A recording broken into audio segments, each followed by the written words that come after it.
Jepang bangkrut. Jepang bangkrut karena kalau Indonesia pintar. Iya. Apa hubungannya? Ya, jadi kan teori konspirasi ya. Ini teori konspirasi. Kalau misalkan Indonesia pintar-pintar, maka Indonesia nggak harus membutuhkan Toyota, Honda, Yamaha, Suzuki dan sebagainya dari sana. Kita bisa bikin sendiri. Karena kalau misalkan kita pinter. Tetapi karena kita nggak pinter, maka kalau kita nongkrong di pinggir jalan, maka semua kendaraan yang lewat itu adalah berlabel Jepang. Ya walaupun nanti ada regulasi baru sekian persen spare partnya dari Indonesia dan sebagainya, tapi intinya itu adalah Jepang kan. Nah karena apa? Karena kita tidak bisa membuat itu atau menciptakan lisensi itu. Nah kenapa?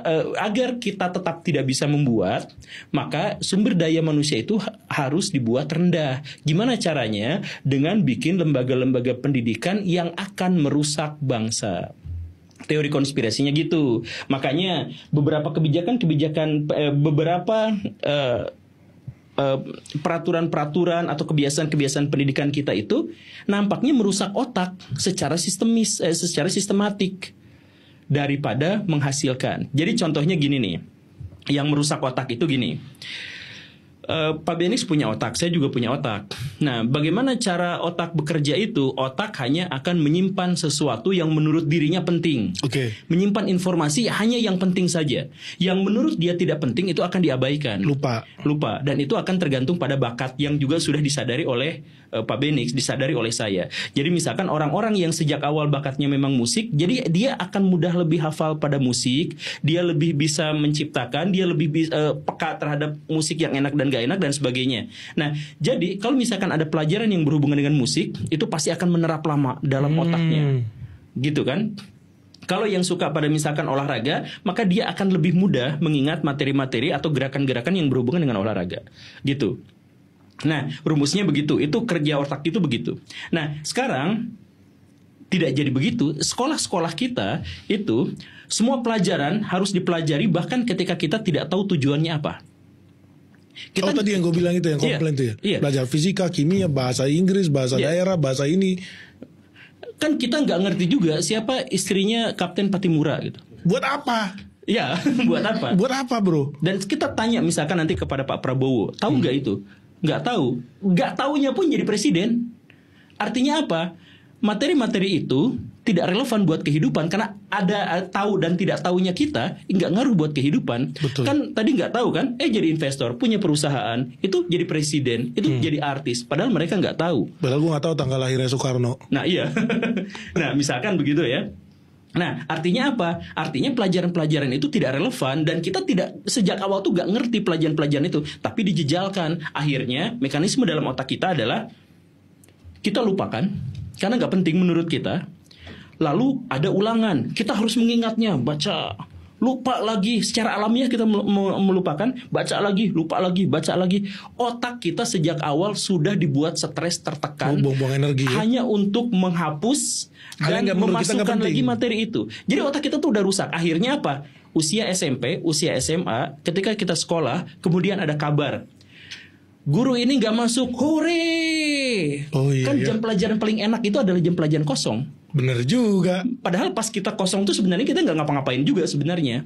Kenapa kita seperti itu? Trauma belajar. Trauma belajar. Bayangin trauma pada sesuatu berarti kita takut sama sesuatu. Ini trauma belajar. Kalau sudah trauma belajar, ya kedepannya dijamin SDM kita tuh rendah.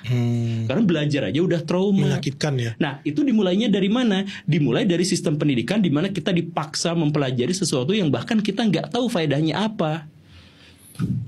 Gua tuh masih inget Pak Guru, gua harus bisa membedakan mana putik, mana kepala sari, mana mahkota sari. Iya. Buat apa coba? Iya. Dan nggak jadi apa-apa. Proses simbiosis mutualisme ya itu masih boleh lah. Tapi proses bagaimana amuba membelah diri. Lu bayangin kelas 2 SMP dulu pelajarin kenapa amuba membelah diri. Ada proses mitosis, ada meiosis. Kenapa ya gue pelajarin ini ya? Tapi kalau gue nggak bisa jawab disuruh maju dicambuk. Ada yang lebih penting dari situ. Apa? Materi-materi yang penting justru gak diajarin. Seperti? Kalau misalkan mau belajar biologi, belajarlah tentang diabetes. Karena kita negara keempat terbesar yang punya diabetes. Iya, betul. Yang mengancam Indonesia, sumber daya manusia Indonesia benar-benar diantaranya adalah diabetes. Kita nggak belajar, makanya kita sekarang gendut-gendut. Nah itu juga. Tetapi di sisi lain sesuatu yang kita ngerasa nggak penting justru malah diajarin. Kan gitu. Makanya kita perlu tahu bagaimana gizi. Iya. Betul ya dari awal ya. Jadi pentingnya sesuatu gizi. yang penting gak diajarin, sesuatu yang nggak penting. Nah misalkan belajar ekonomi, kan Pak Benix ahli ekonomi, tukang ekonomi. Misalkan gini, kalau misalkan mau meningkatkan sumber daya manusia Indonesia dengan meningkatkan kemandirian finansial di antara mereka, maka waktu sekolah mereka seharusnya diajarin gimana caranya dapat duit, gimana caranya mengelola duit, dan gimana cara menguasai aset. Dan cara membayar pajak. Dan cara membayar pajak. Itu yang diajarin. Tapi pelajaran ekonomi kita adalah apa perbedaan ekonomi kapitalis, komunis dengan Pancasila. Ya, Doktrin. Nggak penting itu. Ya itu nggak penting, itu doktrin. Nah, jadi yang diajarin ya cara iya. membangun bisnis, cara membuat pembukuan. Iya. Menurut gue tuh penting banget sih dari awalnya bagaimana cara financial management. Nah, waktu sekolah kita nggak bahas itu. Kita nggak diajarin. Yang diajarinnya adalah ekonomi, tapi ekonominya tuh yang nun jauh di sana gitu. Ya mungkin sekarang udah nggak relevan lagi. Iya itu, masa kita bahas ekonomi kapitalis sama komunis gitu. Emang zaman perang dingin apa? Iya udah selesai ya itu ya. Iya. Karena kita nggak diajarin, maka kita tuh nggak ngerti gimana caranya untuk mencapai kemandirian finansial itu. Dan akhirnya kita tergantung pada yang lain-lain. Kemudian untuk menutupi kemiskinan dan kegagalan kita melakukan dua hal.